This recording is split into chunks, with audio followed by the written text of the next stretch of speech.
We just began recording at this point. And so when he was sent home, he was sent to the outpatient psychiatry clinic, and the medical director there was a psychiatrist named Dr. Megan Rodway. This family, they were in despair. The mother had to quit her job as an engineer to be at home with this boy. By then he had turned 10. They didn't know what to do for him, and they heard about the research that we had begun in Calgary on using micronutrients, by which I mean mostly minerals and vitamins, to treat mental disorders. And they thought, what did they have to lose? Let's try it. But they didn't want to lose the loyalty and support of the psychiatrists. And so they asked me to go along with them and to defend their choice, basically. Well, I wasn't able to make that meeting, but I did join later and manage the data.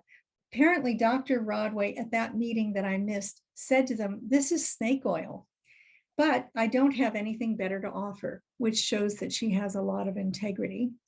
And so this is what happened to the boy we call Andrew on the snake oil. And this is a daily psychosis symptom score. The red line is a 10-day moving average to smooth the data. And this is the self-reported account of auditory and visual hallucinations. So by June of 2009, he had recovered from all of that. By 2010, he had no clinically significant anxiety, no psychotic symptoms. He had learned various methods of coping with residual anxiety. He is still an anxious young man now that we're in 2021, 11 years later. No adverse events, no safety concerns. And we wrote this up, if you care to read it, in the British Medical Journal case reports. So that was the snake oil for him. What about for society? We engaged the involvement of a health economist who pulled his inpatient costs. She couldn't get all of the ancillary costs, but she got the primary inpatient costs for 6 months. I apologize that it's in American dollars, but I give this talk to Americans more often. I guess I speak to them more often than Canadians, which in itself is a sad comment, I think. But at any rate, it's also easier to show a stack of dollar bills than it is to show a stack of loonies, I found. And what happened in the immediately subsequent 6 months of micronutrient treatment, you can see on the right. There's a big difference between those two piles of money. Who pays for this? The cost of that conventional inpatient treatment, you and I paid. The taxpayers pay for that. The cost of micronutrient treatment, still in Canada, we have not been able to get any kind of public support for it. And so this is the family footing the bill. So this is a bit of an overview of what I'm going to be talking about to you. I just want to make 3 points today because I want to open it up as soon as I can for questions. I want to tell you some bad news, get it out of the way, and then I'll tell you some good news, and then I'll end with some ideas for you and your family. There's one kind of overarching issue I need to draw to your attention. I need to be able to use this terminology. People tend to talk about food as being real food or processed food, and it's not black and white. Whole food, we know what that is. An apple is whole food, real food, true food. Some people call it a Mediterranean style diet or prudent diet. There are all kinds of terms out there, but it means eating the real stuff. Some processing is not a bad thing. In fact, some processing really is responsible for having improved the nutrient intake of our society after World War II, when we could get frozen peas, which had been flash frozen very soon after harvest, when we could get fruits out of season if they were maybe minimally processed in applesauce or something like that. So some processing is not necessarily a bad thing. We have to look at it as a continuum.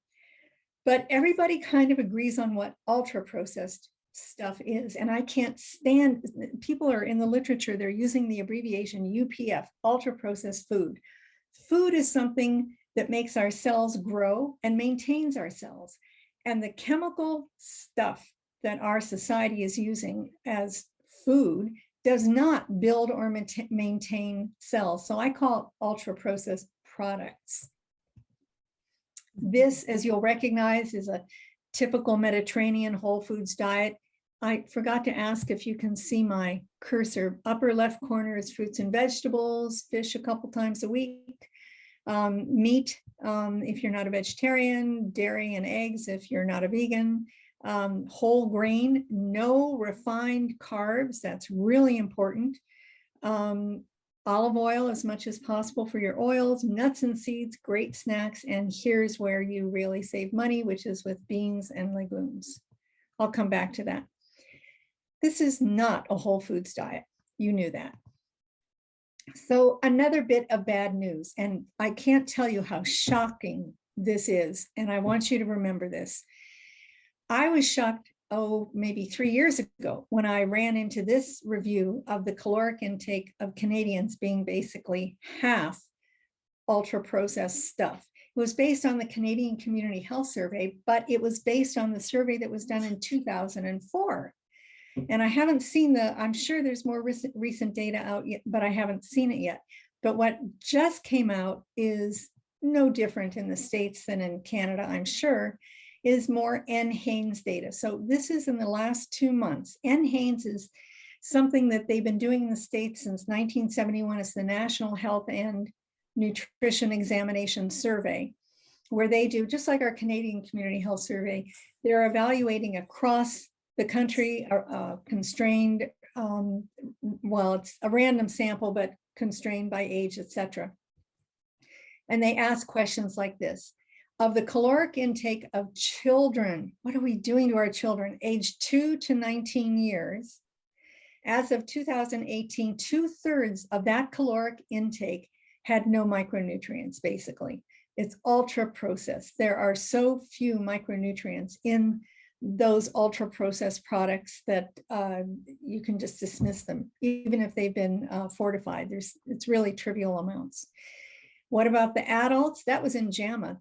In adults, in the American Journal of Clinical Nutrition, came out a couple weeks later, showing they analyzed the same data set for people over the age of 19, 57%. So what does this mean? I mean, what happens? This is the important question. What happens to people whose nutrient intake is half of what it should and could be? Well, it happens that we know, but the public doesn't know. It's in our book. We want more people to know about this research. In a study that took 36 normal healthy men, they deprived them for 6 months of nutrient intake, and they used the 50% cutoff for nutrient intake. Now, it was also 50% of the caloric intake. And heaven knows our society is not depriving itself of calories. We're getting lots of them. Over 70% in the US, according to NIH and the CDC, over 70% of the public is either overweight or obese. So it's not exactly analogous, but half the nutrient, pardon me, half the nutrient intake. And who did this and why? Because after World War II, there was a lot of interest in starvation. So I'm sorry, that should say University of Minnesota starvation experiments reported in 1950, because they had been looking at people who experienced the Dutch hunger winter and people who'd been released from the camps and survived terrible conditions in World War II. There was a lot of desire to understand what happened with starvation. So those 36 young men were part of one of those experiments. And these are the symptoms that emerged. As you can see, now hysteria is an old-fashioned term. We might call it generalized anxiety now, or even hypomania. But as you can see, all the symptoms basically of depression, anxiety, and inability to concentrate, comparable to what we see in ADHD. In other words, we have known for 70 years that when we cut micronutrient intake by 50%, you're going to have serious amounts of mental illness. We've known it for 70 years and yet cannot get the public's attention yet about the importance of this. So this is another brain. So I have a story to tell you, but this one is on slides.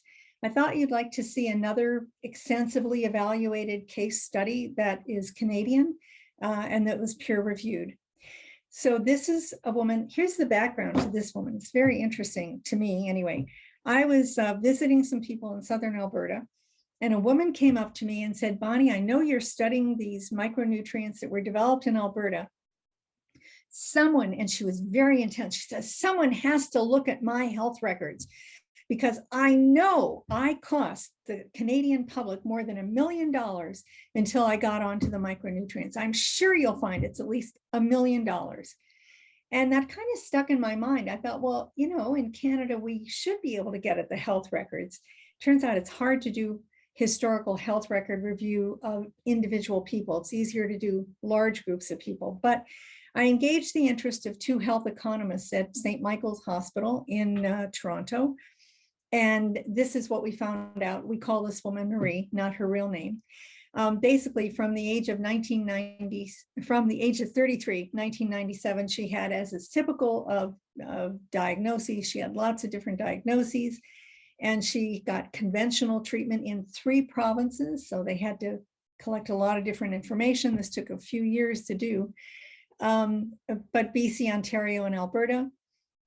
And then in the very last week of December 2001, she began taking one of the micronutrient formulas developed here in Alberta that I'll tell you more about later, and has not had to seek any kind of mental health care since then. Now, the health economist could only capture her inpatient care, which is unfortunate because the majority of her care was outpatient. But at any rate, we had the inpatient care for that time. And the average annual cost of her mental health treatment during those years was $60,000. And now she pays for about $760 for the micronutrients. And she insisted that she was very involved in our writing of her case study, which I thought was great. And she said, you've got to put in there the importance of support and culture, because she had returned to her roots and that was important to her too. But she said she couldn't have done it until her brain was working well enough so she could take advantage of the support and the cultural support. At any rate, still again showing how we could be saving money. So why? And we've published this work. I talk about it all the time. I've yet to find a single policymaker who's really interested. So let's go on to a second extremely important bad news story. And that has to do with prevalence. When I was growing up and was in school, we were taught, even into the 70s, that the prevalence of diagnosis of mental disorders was maybe 1% to 3%. And E. Fuller Torrey, who some of you might recognize his name, very senior American psychiatrist, and Judy Miller wrote a book in 2001, and they pulled historical records going back to 1750, if you can believe it. And when they looked at it, they were alarmed that the prevalence rate of mental disorders appeared to have tripled. And so it was like from 0.01 to 0.03%. Sorry, I got my decimal point off, but it tripled. It was still below 5%. And they found that horrifying. And that's why they called their book is entitled The Invisible Plague, because they were so shocked at the rate in 1960. Now, I think most of the people on this call were alive in 1960. And you might remember this. Maybe not everybody here would be. I don't know the ages of everyone, and I can't see whether your hair is gray or not. But I certainly remember thinking that mental illness was rare. And now the World Health Organization has confirmed that it's 20%. And I know some of you are thinking, well, that's just because we have more DSM diagnoses, which is true. Or some of you are thinking it's because more people are coming forward looking for help. And that's true too. And we want people to come forward. And for a while, I'd say 10 years ago, there were lots of articles in the psychiatry journals about how the increased prevalence was because more people were, it was evidence that more people were being open and seeking help for their mental health problems. But I don't see those articles anymore. I don't think anyone believes that's true anymore. There is really a genuine dramatic increase. And this doesn't even tell the worst story of all. This is called point prevalence. So it's a cross section, 20% of us at any given time, which means, by the way, way more than 20% of the public is affected because whole families are affected, right? But the lifetime prevalence is 50%. And I don't know about you guys, but I just think that's crazy. The idea that 1 in 2 human beings will struggle with a mental disorder at some point in life, that tells me there are a lot of things wrong. And I'm not saying nutrition is the only one. Again, I'm saying it's the most neglected one. but it is not the way it should be. That's all. And then there's this, what if even in the 50%, going back to the University of Minnesota story, what if we're getting fewer minerals and vitamins than our ancestors did because of changes in the soil? Now, in our book chapter, I'm going to say the wrong number, I think it was chapter 5, we have half the chapters on the human microbiome and the other half is on the soil microbiome. I don't have time to go into any of that right now, but I just find that a lot of people don't know where our nutrients come from. So I'm going to show you this little picture. In case you don't know it, there are approximately 15 minerals that should be in our soil, thanks to the fact that 97% of our arable land in North America is saturated with glyphosate, which is the active ingredient in Roundup. A lot of those minerals are no longer accessible to plants. And there are a lot of other causes besides glyphosate, by the way. But a healthy ground, a healthy soil should be about 15 minerals. Well, what happens then? The plants absorb those minerals and they're much smarter than we are. We cannot do this. They produce approximately 15 vitamins. So we come along and without the plants, we would not be getting most of the minerals and vitamins we need. And that's how, when people are eating just chemicals, that's what's happening. We come along and we eat the plants, or we eat the animals like beef, which are eating the plants. And that's how we get a broad range of roughly 30 minerals and vitamins. We do not synthesize any vitamins with one exception, and that is that our guts can produce some very small amounts of some of the B vitamins. But even then, it's not us who's doing it. It's the healthy gut bugs that are doing it. If we have healthy gut bugs, they are competent at doing that. Another reason to keep your gut healthy, I guess. Okay, we've got to get to the good news. So take-home message from all this bad news. Mental health problems truly are epidemic now. Conventional treatments are obviously not helping enough. If they were, the rates would be going down. Our educational system has failed us, and I'm going to come back to that. So another brain. Okay. So, all right, so I'm going to try something here if it isn't too disruptive. I don't like feeling so cut off from all of you. Oh, the number has grown. Hello. I couldn't see you for a while. All right, we're back. I'm going to just give you a little bit of background talking to you, and then I'll put the slides back up. I want to talk to you about our brains. A lot of people don't realize how tiny they are. Pardon me. Our brain, sorry. It's just the dryness is driving me nuts. Our brains are about 2% of our body weight. You can hold a human brain in your hands, okay? 2% of our body weight, but they punch way above their weight. They are responsible for guzzling up 20 to 40% of all the nutrients you eat, 20 to 40% or more of the oxygen we're breathing in. They are the greediest organ we have. The heart is probably second. And so a lot of people really relate to the following factoid about this. Every 60 seconds that your heart is beating, in other words, every 60 seconds that you're alive, about a quarter of the blood in your whole body is perfusing that tiny little 2% organ. Okay, and you could see that in that slide of the brain. That was the enormously intricate vasculature in the human brain. So you have to ask yourself, or you don't have to, but I wish you would, what are you putting through your brain right now? In the last, I've been talking for more than 60 seconds just about that one slide. What's been going through your brain? What have you been eating for the last few hours? Have you been getting both your minerals and vitamins? Is your gut healthy so that it's being absorbed well? That's what's important to consider. So I'm going to go back. I think I'm going to stay with the slides. It's a little disruptive going forward and back. Isn't that beautiful? I think it is.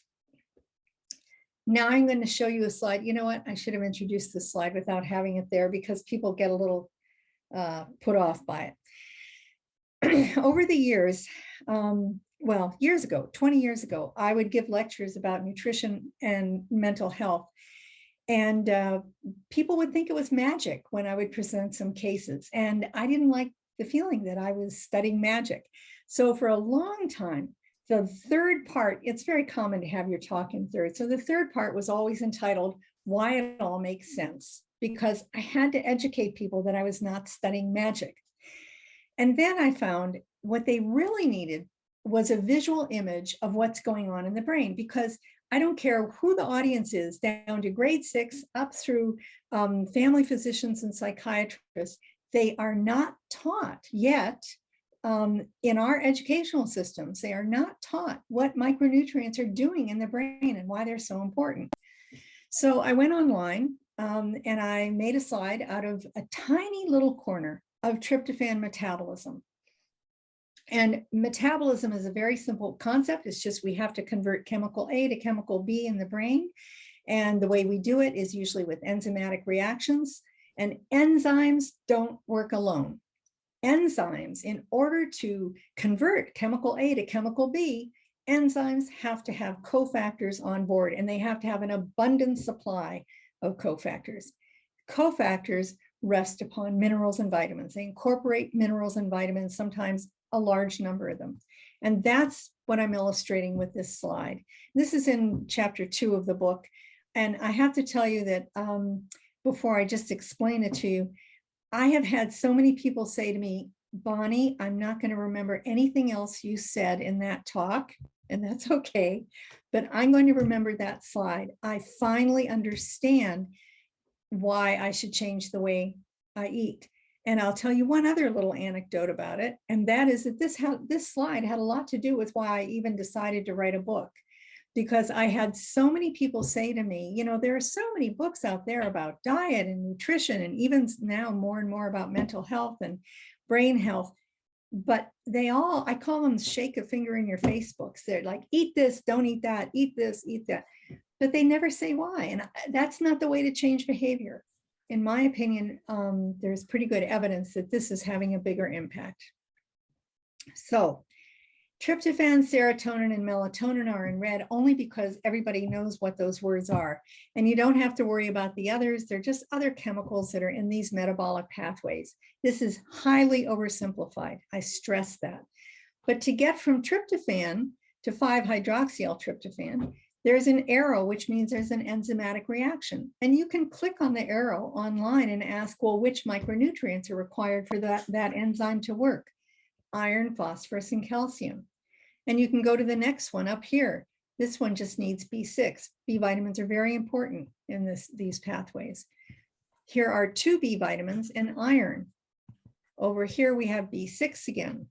Over here, the breakdown of serotonin requires niacin, riboflavin, and a trace mineral you've probably never heard of, molybdenum. But if you're eating fruits and vegetables, you're getting it. Zinc here for serotonin transformed to melatonin, and it goes on and on and on. And sometimes some steps, and this is very important for mitochondrial function, if those of you who know about that, you need quite a few micronutrients, and you need them. I keep saying this, I'll say it again, you need them all the time. You need your brain being bathed in all of these. And I think I decided I didn't have time. Yeah, I took the other one out, but Dr. Jenny Johnstone at Oregon Health and Sciences University made up a comparable slide for dopamine, because we don't want people to think that this is true only for serotonin. It is not. You can go into any metabolic pathway in the brain, and it's not just true for the neurotransmitters. It's also true for mitochondrial function, and that's how we get our energy molecule, ATP. It's also very important for inflammation, because ATP is our internal mechanism for balancing excessive inflammation, and it's important for our gut function, etc. The bottom line is you cannot eat serotonin, and you know you need serotonin. You cannot eat dopamine. There is no food that is going to give you dopamine.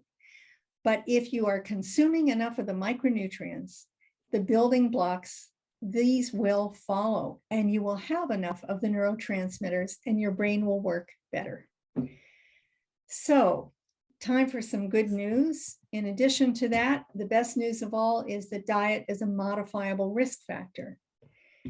And I don't have time to go into all the studies, but I want to briefly tell you that there are 4 types, and we cover them all in our book. That was another major motivation for writing this book, is that the media doesn't cover this kind of research. In 20 years of watching for media coverage of any of our nutritional studies, I've seen one, just one, whereas there are tons of articles on drugs. I'll let you figure out why. Well, we talk about why in the book. At any rate, correlational studies, that's one category. Down to the age of 10, and actually the youngest group is Canadian. It's the investigators at University of Alberta, the children, and one of the investigators in Nova Scotia. And they showed down to the age of 10, how a child is eating today predicts the probability 2 years later that they will be, whether or not they will be referred to a physician for diagnosis and treatment of emotional problems. And I can provide that reference if any of you want it. It's frightening. Again, what are we doing to our children? A second category, correlational studies are, oh, I said something wrong. I hate that because it's being recorded. The one I was just citing was not a correlational study. It's a prospective longitudinal study. Correlational studies are down to the age of 10, actually by the same group of scientists, Paul Boiglers at University of Alberta. Correlational just means that there's a relationship between how you're eating and what your symptoms are. The study I was citing took the children when they had no emotional problems detectable, evaluated their dietary pattern, and then determined 2 years later who was referred for treatment. So it's prospective and longitudinal. Sorry, folks, I hope I didn't confuse you. The other 2 kinds of research are treatment studies. And the one category is very interesting, but I don't have time to go into great length, so I've merged them. There are only 3 of them that are really good quality, and they're all from Australia, but from independent groups. And then the nutrients in capsule form or supplements, and there are tons of studies in that area. So the whole of diet or dietary pattern studies all looked at adults with depression, and they showed that diet modification is possible and therapeutic. I've tried convincing some mental health clinics here in Calgary of this, but have gotten nowhere. Maybe someone on this call can help. But here's the amazing thing. After 12 weeks, those who had gotten counseling, 8% went into remission. That is amazing. I mean, it reminds us that when we, even if we're not therapists, if we're just being supportive of people who are struggling, we can really help them benefit. It's not just an improvement. Remission means they no longer met criteria for major depressive disorder. But 1/3 of those who received dietary counseling were in remission. And there has never been any psychiatric medication, any antidepressant trial that came anywhere close to having that large an impact.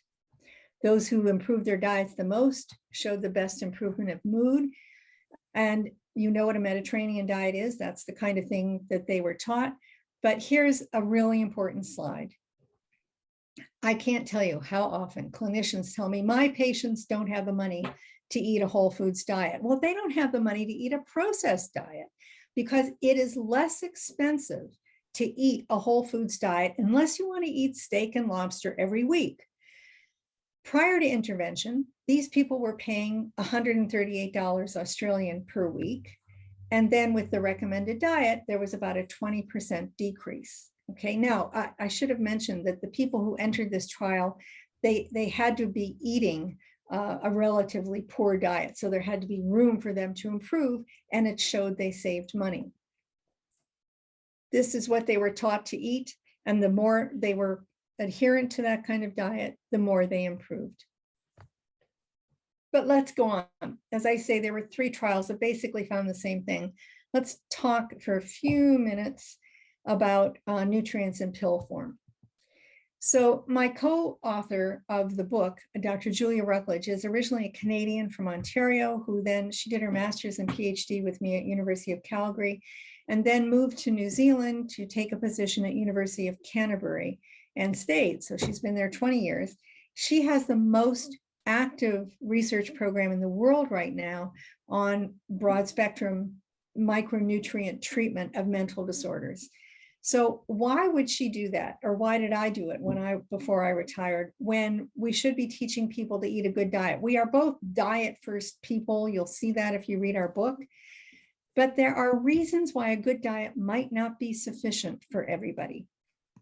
Briefly, one I've already mentioned, and that has to do with the impoverishment of our soil.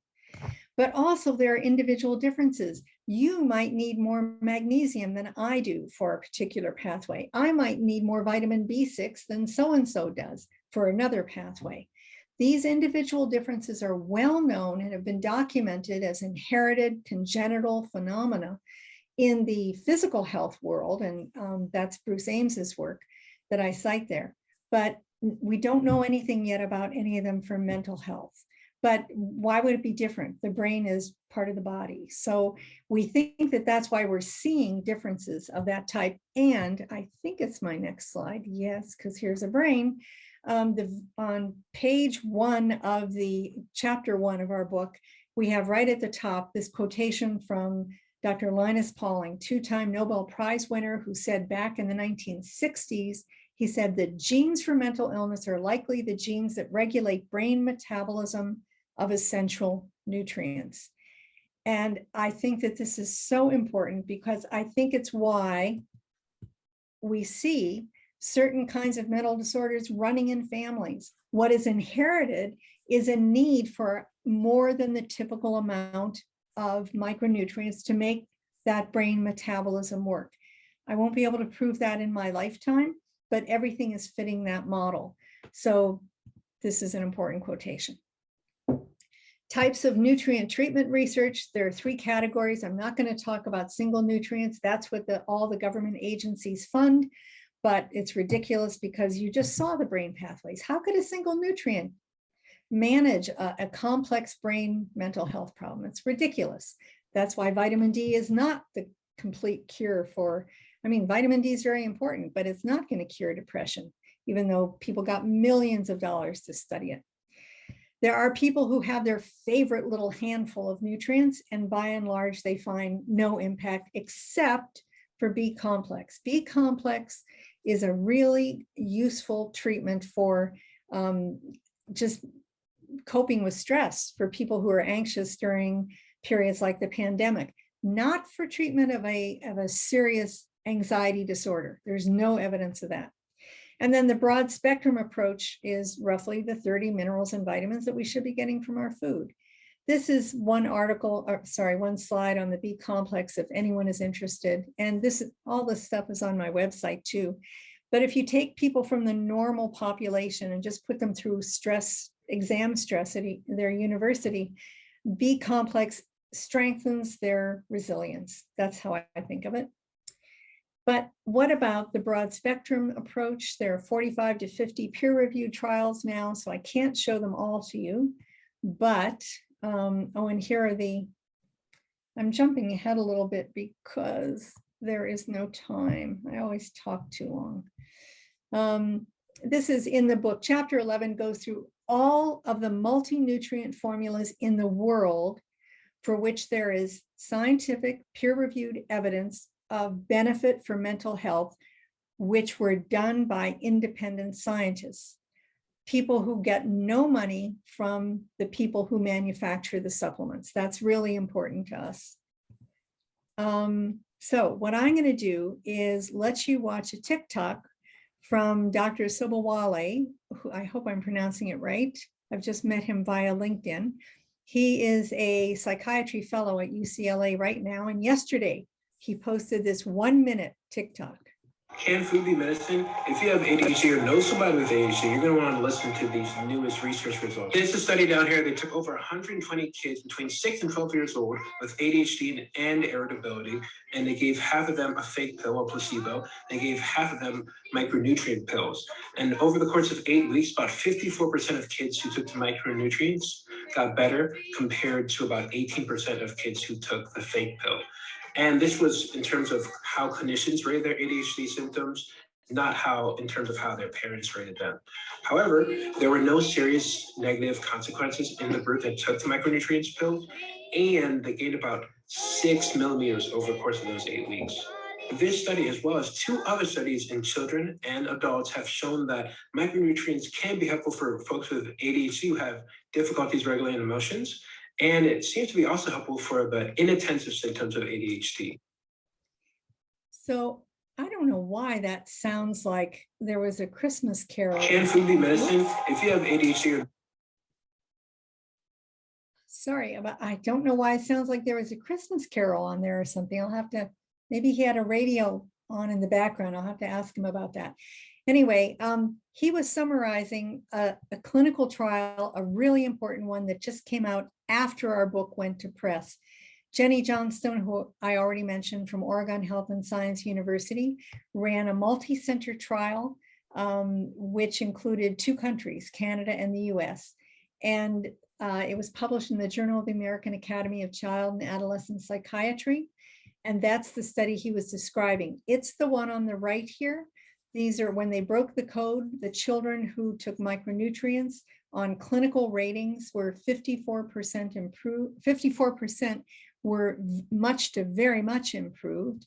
There were others that had minor improvements, of course, and 18% on the placebo, which is a very nice spread. By the way, this group is the one that also grew 6 millimeters in 8 weeks, and the placebo group did not. But the first 2 studies, this is basically a replication of the 2 that Julia Rucklidge had done in New Zealand. And part of the time, Jenny Johnstone was in New Zealand working with Julia. So this is the first one that was published in the British Journal of Psychiatry in adults with ADHD in 2014, and you can see a very similar impact. And then Julia worked with children and showed a very similar thing, and that was published in the Journal of Child Psychology and Psychiatry in 2018. So we now have 3 independent studies, peer-reviewed, placebo-controlled, randomized trials showing that especially in children with emotion dysregulation along with their ADHD, there is a great improvement and of comparable level to Ritalin in the short term. So I'm going to stop there in terms of the studies. There's a lot more I could say, but I want to end by talking about what you and your family could do. I assume that some people are watching this because of personal interest. So absolutely, first and foremost, don't worry about nutrients in pill form. Clean up your diet. Focus on real food. And one of the things I get asked a lot, and so we addressed it in our book, is, and Julia gets asked this too, is, well, shouldn't I go on a gluten-free diet or a keto or vegan or whatever? And I know people who've really benefited in terms of their mental or brain health by going on one of these restrictive specialty diets. So there might be something there for you, but I strongly recommend that you not begin there because a restrictive diet is hard to follow. And people sometimes jump in and go on a paleo diet or something. They can't follow it. They don't like it. And then they give up and say, I can't do anything with diet. And so it is much more sensible to begin with the general concept that I keep talking to you about. Clean up your diet by getting rid of the processed stuff. Get rid of all of the white flour, all of the, and that includes in bread. Get rid of anything that isn't whole grain. Excuse me. Eat whole food. And only later, after you figured out if it helps you or not, do something about the specialty diets if you're still curious. A simple principle, don't eat anything that your ancestors would not recognize as food. And I look at something like this and I just wonder what my grandmother would say.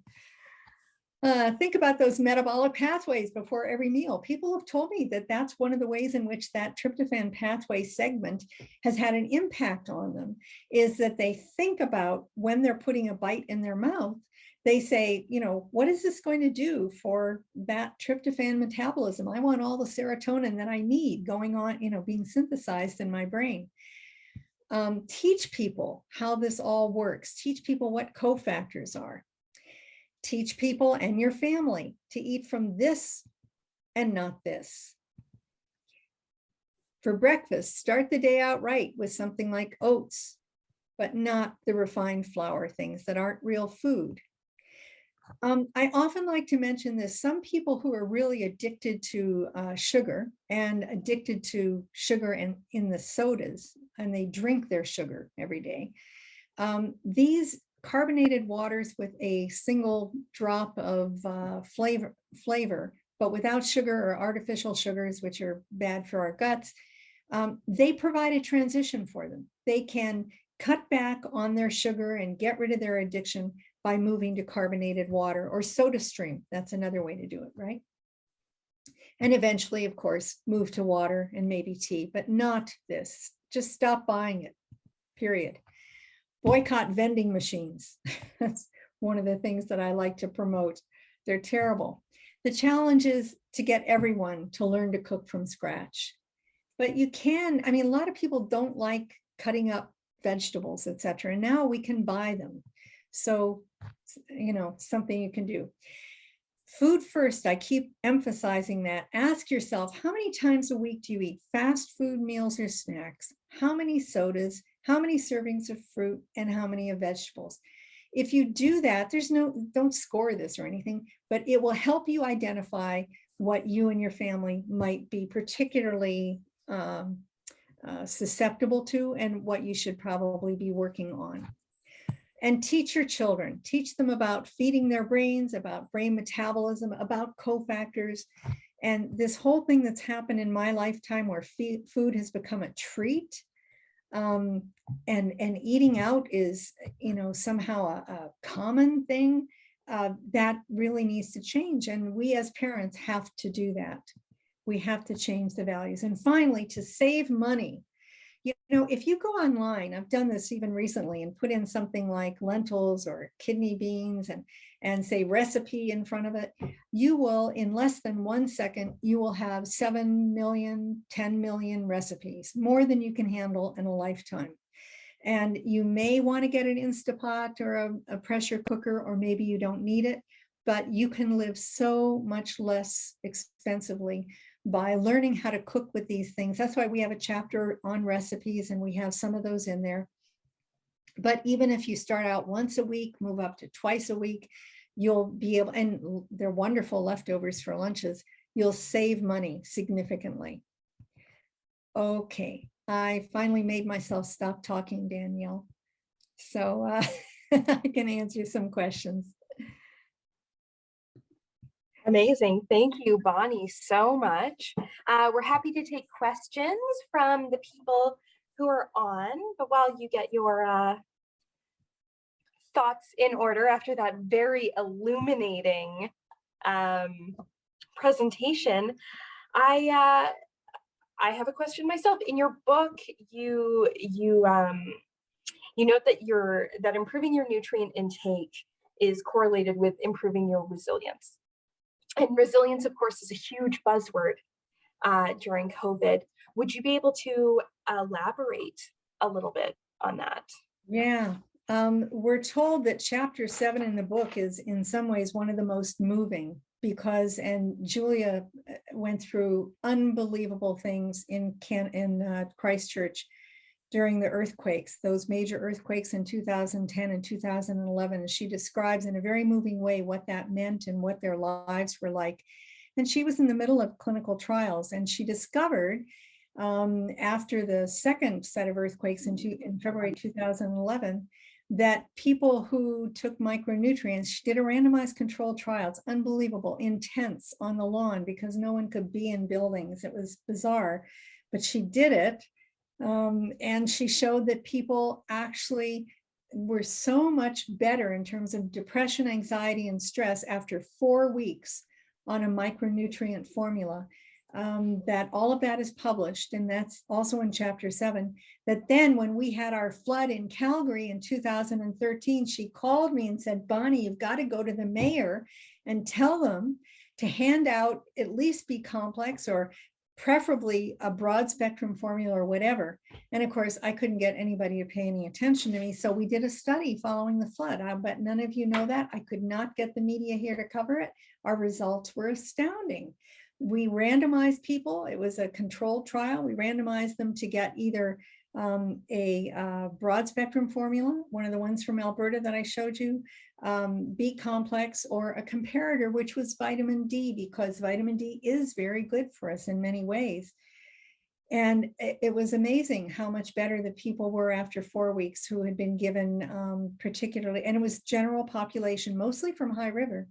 And we replicated her results from the earthquakes. And then we had, sorry, I'm giving you a long answer, but Chapter 7 also describes the Fort Mac fires, where I could not get the government to let me even provide the information to people to go buy a B complex over the counter. That not allowed to talk about nutrients in pill form. And then they had the mosque massacres, the mass shootings in Christchurch, and Julia collected data from there, and some of that is in our book, and then some came out into publication last year. So it's all relevant to the pandemic. We are more, I mean, nobody questions it, Daniel, with respect to physical health. We know that nutrition is the foundation of our resilience. Well, it's also the foundation of our mental resilience. Do you want me to answer the questions in the chat line? Amazing, thank you. Yes, so we have a couple of questions in the chat. First one is raw versus cooked. What's better? Oh, there's no black and white that way.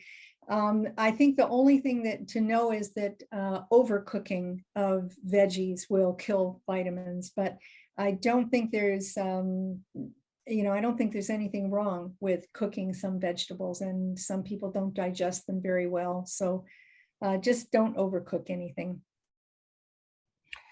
And the next question in the chat is, are canned beans just as good as fresh or dried beans? Kathy, that is a really good question, because I used to be a snob about it and insist on buying dried beans and soaking them overnight, which is very easy. I mean, you just go to sleep and they sit there in the water.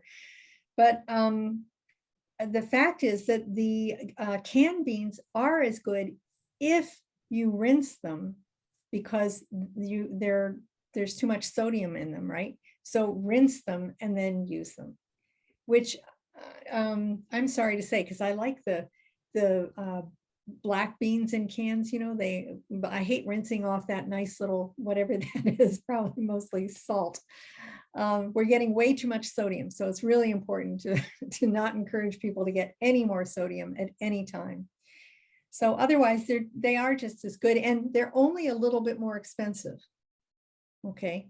So if you're not on a very tight budget, it's fine. Thank you for all the nice things you're saying. Where's another question? Are there foods that can improve your mood?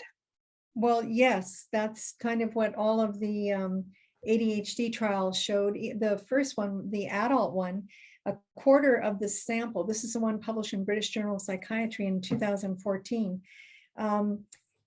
No one has yet selected a group because of their depression and giving them broad spectrum micronutrients. But we know that in that trial, they were selected for their ADHD, but 1/4 of the sample met criteria for major depression, and they did dramatically better, 50% drop in depressive symptoms in probably 6 or maybe 8 weeks. So yes, without a doubt, improve your diet and your mood will improve. And here's the amazing thing. People years ago, especially psychiatrists, would say, well, how long does it take for those vitamins and minerals you're studying to have an effect? And I'd say, well, maybe 2 or 3 days, certainly a week. And it would be like, what? Because, all the medications take 6 weeks or so. They couldn't quite believe it. But think about it.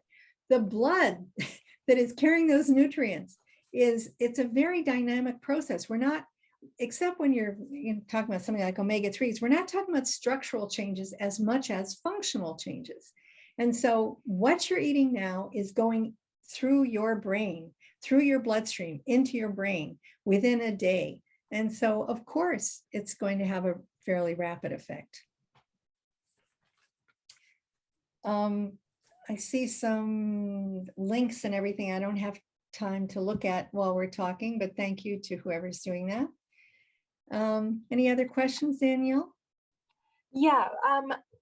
Did you have any surprising personal revelations that were uncovered during your research process for this book Oh, for the book. or in general? No, I'd say that from the early years of my research, I discovered something that I hadn't anticipated. And I can tell you the story of how it first came about. In 2000, I was getting ready to do a clinical trial on adults with bipolar disorder. And I had a team of 3 psychiatrists who were willing to go against the grain and work with me. And it was still very new. At that time, there was only one company producing a broad spectrum, and that was the one on my slide, True Hope. And so they said, look, before we start this study, we want to try this and see what happens. And we got back together over a cup of coffee after everybody had taken, I gave them a checklist to record how they were feeling, et cetera. And everybody came back. And the first thing they said was, it relieved their constipation. I thought, wait a minute, that's not what we're studying. But it was the beginning of something very interesting, which is when you improve brain health with micronutrients, I always say God did not build our brains with the DSM in hand. We don't have a little box for bipolar disorder and a little box for depression. And so when you're improving brain health, you get across the board reports. People would report always more energy.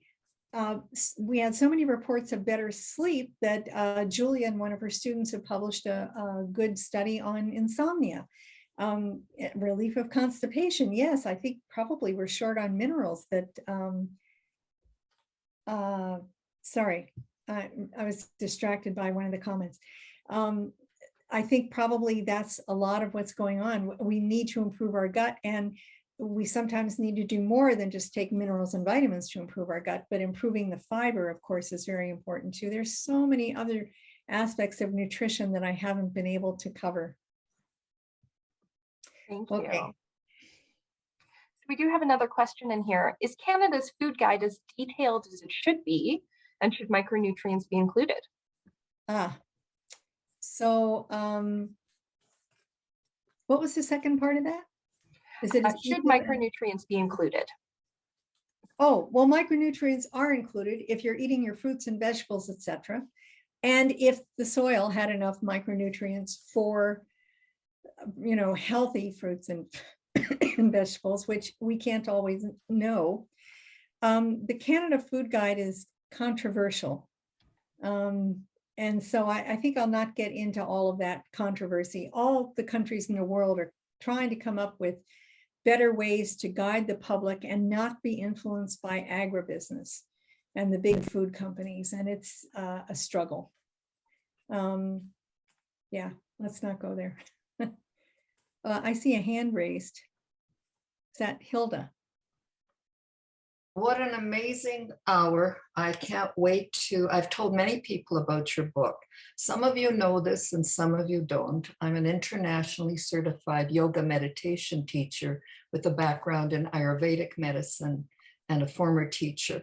The reason I put my hand up, I couldn't help but think how amazing this is, but I wanted to suggest something we do amongst many things, and you and I will talk. But if we could only take a moment at the end of the day to just reflect on our day and what we did, what we ate, how we feel, and not judge it, just take a look and take note of one thing that you might change. And then the next morning, if you could take note just twice a day in the morning to reflect on what happened, say from 5 or 6 o'clock in the evening, what you did in the evening. It's amazing how easily we go into habit and we really forget, with all the busyness and the different things we have in our lives, to be able to just take note. And if you do this regularly, you suddenly see patterns, and it can help to enhance the change you would like to make. even if it's one little thing, Bonnie. And I thought I would like to share that because mindfulness and the awareness of how to change, we could all write books on that. But I have found it incredibly significant with thousands of people that I've worked with and just locally here too, in that awareness. The end of the day, reflecting on your day, maybe what you ate, what you did, how you feel, and looking again in the morning. Because I think with your amazing book, there are so many little factors we all need to stay on track. And that if we fall off, just come back gently. Thank you for the comment, Hilda. And it reminds me to ask everyone who does like the book to please submit a review on Amazon. You wouldn't believe how that opens doors for us. People who are thinking of inviting us to symposia, etc. Not that I'm looking for more talks, but it's a good way. I mean, our goal is to change the way mental health is treated, and we have a long way to go. Danielle, did you want to comment about those books since you've got a whole bunch of them on hand now? Absolutely. So, as we all know, Bonnie has written this amazing book. Sorry, I'm a little fuzzy there, called The Better Brain. And we have them for sale here at the JCC, and you can come and pick them up, and they are even signed, which is absolutely wonderful. Or you can support Jeff Bezos and order them off of Amazon, but we have them here for you to get into your hands today, tomorrow, Saturday, Sunday, whenever you have time to drop by. And we would love to provide this book for you, which I was very happily surprised to see that there was even an entire section for recipes in the back. And as an avid cook myself, I just thought that that was the most amazing addition to the book, so that you could read all about it and then literally put it into practice immediately without too much thought. Thanks, Danielle. Could I add one more thing? That something exciting happened this past month, actually, that I don't know, maybe I want to brag about it because it's not me, but I'm excited about it. So there's all this money out there to do single nutrient studies, right? You can get a grant from any agency if you want to study the effect of, I don't know, magnesium on the brain or something. But to really, I mean, that's the way the funding agencies work, but it's not the way our brains work. And so one of my goals when I retired, in addition to knowledge translation, which involved tons of lectures and writing the book, was to raise money for my junior colleagues. And I thought maybe I could raise $50,000. I set up two charitable funds, one in the US and one in Canada. The one in Canada is the Calgary Foundation. And last month we passed $1 million. Now, I don't have any of it, none of it. I never had any of it. It's just in the charitable funds, but it's all been distributed. And like the Maddie trial that you heard described on TikTok was very much supported by those funds, et cetera. So it's all distributed, and we have more and more young people interested in studying this. Unfortunately, most of them are still American, but I'm trying to get more Canadians. So if you know anybody who might push this envelope in terms of changing mental health treatment, getting to our policymakers, getting to young scientists, just get in touch with me. And if you feel like making a donation, I'll tell you the name of the fund, but I'm not here to fundraise. Thank you so much, Bonnie. I'm not sure if you have a couple more minutes to take some remaining questions in the chat. Sure. I guess I'd like to say if anyone is tired, bored, whatever, feel free to hang up, but it was lovely to have you all here. So I see there's a private message to me. But I'm going to raise an issue while keeping it anonymous. I get asked about picky eaters, and there's a little section in the book, a little, like a box on the side, about a very interesting approach, but it's not scientifically validated. It came to me from a pediatrician, and I'm told it helps with a lot of kids, and it's called the thank you bite. So you could look at that in our book. And then there's several things about Dr. Michael Greger and nutritionfacts.org, which I made a note of. I'm going to look them up. I'm pretty sure I've encountered that website before. Does supplements play a role, Kathy, in what? There's a fragment here, Kathy. I don't know what Kathy Baskin, I don't know what you're referring to. What are your thoughts about probiotics? We cover probiotics in the book. The problem with probiotics to study them is that there are a gazillion. We have so many bugs. We know that a healthy gut has to have a big amount of diversity. We don't know whether you need a different set than what I need, and we don't know which sets to put into pills and to sell in stores. And then when we buy them in stores, we don't know, have they been packaged properly and treated carefully so that those little bugs haven't died. So it's really hard to study. And it's very hard to evaluate the literature because no two studies have used the same constellation of bugs in their probiotic. But what we conclude in the book is that there's very little evidence so far to suggest that there's a direct, strong impact on mental health. It might be long-term, and it certainly isn't bad for us, but it's not the magic. We get into trendiness, and people, it was very trendy for a while. Oh, everybody's got to take a probiotic. I have a very good friend for whom it was transformative. I had no idea she had so many gut problems, and it has absolutely improved her life enormously. But I think she stands out, and it wasn't mental health though. I think she stands out. Most people say, well, I think it might help some, but other people take things like inulin, the various kinds of both soluble and insoluble fibers. I don't know what to tell you. You can spend a lot of money trying to find the probiotic or fiber which is going to help you the most. Start by cleaning up your diet, people. Get rid of 2/3 of what we're putting in our mouths. Shouldn't be there.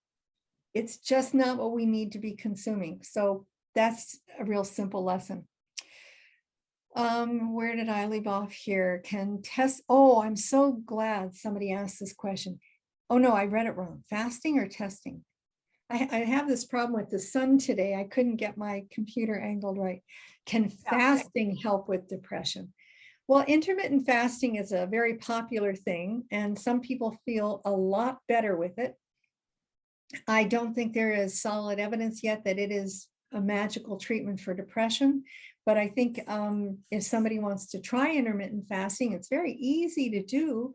If you stop eating after supper and maybe delay breakfast by a little bit, you are giving your gut a rest. But for the impact on depression, I don't know of any good science on that. I really want to emphasize that our book, we know a lot of other things that we didn't put in the book, but we required solid peer-reviewed scientific articles for everything that we said.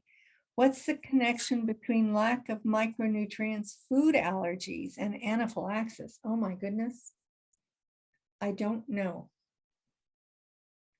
If anybody does know, would you care to speak up? Because that's a new idea to me, that micronutrients might play a role in food allergies or anaphylaxis. I'm sorry, can't comment. Well, that's a heck of a way to end something that we have, Shalom has had his hand up for quite a bit. So Shalom, why don't you unmute? Hi folks, I'm Shalom. Thanks for doing this, Bonnie. I just want to say that I want to support everything you've said. It's really lovely and beautiful and makes a lot of sense. And I'm the one who's been posting all that stuff about Dr. Michael Greger down in Florida. He is also only strictly peer-reviewed studies that, and he points out when industry is involved in supporting a study. So he also doesn't use those very much. He's great, all about, industry and drugs. He talks about lots of, he talks about how changing your diet can actually have dramatically great, side effects, whereas taking drugs almost always has bad side effects. So the other thing I want to say is just that my friend challenged me in February of 2020 to do his daily dozen diet, which is totally cleaning up the diet, removing, a lot of eggs, meat, dairy, stuff like that, processed meat, processed foods, sugars, oils. With regard to anaphylaxis, I'm anaphylactic to fish. I'm allergic to chicken. I'm allergic to a lot of stuff, but you guys all don't want to hear that. And I feel a lot better. It's taken a long time. I use the Daily Dozen application, which is just a checklist. And just to say that included in his Daily Dozen is 40 minutes of intense heart pumping exercise and or an hour and a half of moderate exercise. Just finally want to say that, also what Hilda said about being holistic about how you approach micronutrients and other aspects of your life and improving yourself are really helpful. Oh, finally, I want to say the biggest catalyst for me in terms of depression, I've drastically changed my depressive energy, and that was through cold water swimming and cold water showers. So 10 days before Rosh Hashanah, I got into the Bow River out in Bears Paw Lake. Oh. And in the middle of July or late July, whatever it was, I started doing it consistently. And I was last in the Bow River before it froze in late October. It's amazing. And now I can't even take a shower without it being cold. And I feel great. And I was actually diagnosed with severe depression in February of 2019 and suicidal and all that stuff. And, my life isn't all that better, but I'm not depressed and I'm not suicidal. And I can talk to you guys. Yeah. So there you have it. And I would definitely support this super/natural method of cold water exposure, cold water swimming, exercise, micronutrients, of course, and cleaning up your diet. Yeah. The dairy and the eggs actually helped a lot with any asthmatic symptoms which are related to allergies and anaphylaxis. Thank you for your I guess my question was, had you gotten involved with Dr. Michael Greger, or have you heard of him? And you answered the question, maybe. So the question is maybe. It is so hard to keep track of how many people are out there with their books and their websites and their podcasts talking about this same thing. And I wouldn't be bothering to talk to you if I were just saying the same thing. What's unique about our book, and I doubt that Dr. Greger does this. If he does, I will find out anyway, is that we're trying to teach people why. We're really trying to teach people like the basic biochemistry of how your brain pathways work. And that you can, it's amazing. I have to start doing surveys. Show them, did you know that you cannot eat serotonin? A lot of people have never given it any thought. Oh, good. Not for profit. Sounds good. But people don't think about it. They know, I've got to make sure I have enough serotonin. It's the feel-good neurotransmitter, which is a little oversimplification. But they don't, and they've never been taught, we're all products of our education, never been taught how to make that happen, and that we can make that happen with our food. So anyway, I'm sorry, I wandered a little bit off from what you said, but thank you for sharing your own experience. I appreciate that. Yeah. All right, well, Bonnie, thank you so much for joining us today and illuminating us on this topic of how to get a better brain and essentially how to just be happier people. Mm-hmm. Everyone, thank you so much for joining us for this talk. Tonight at 7 o'clock, we are meeting with author Alan Scott Haft regarding his book, Harry Haft, Survivor of Auschwitz, Challenger of Rocky Marciano. Tomorrow, we will have Barb Britton Marshall here at the JCC starting at 11 o'clock to do a letter writing social called Kibitz and Type. So if you have any desire to do any writing, please stop by and she can help coach you. And then on Saturday at 7 p.m., we have both a video on demand, which you can access from the JCC website, and a Q&A with actress and writer Krez Mirsky, who's best known for her role in Revenge of the Nerds, at 7 p.m. on Saturday to finish off our literary festival. Once again, we've had Bonnie Kaplan here, author of Better Brain. Thank you so much. Available for pickup at the JCC if you're so inclined, or if you really want to, you can order it off Amazon. Or support a local bookstore. Or support your local bookstore. I believe it's also for sale at Owl's Nest. Oh yeah, Owl's Nest and Shelf Life, I think anywhere, yeah. Perfect.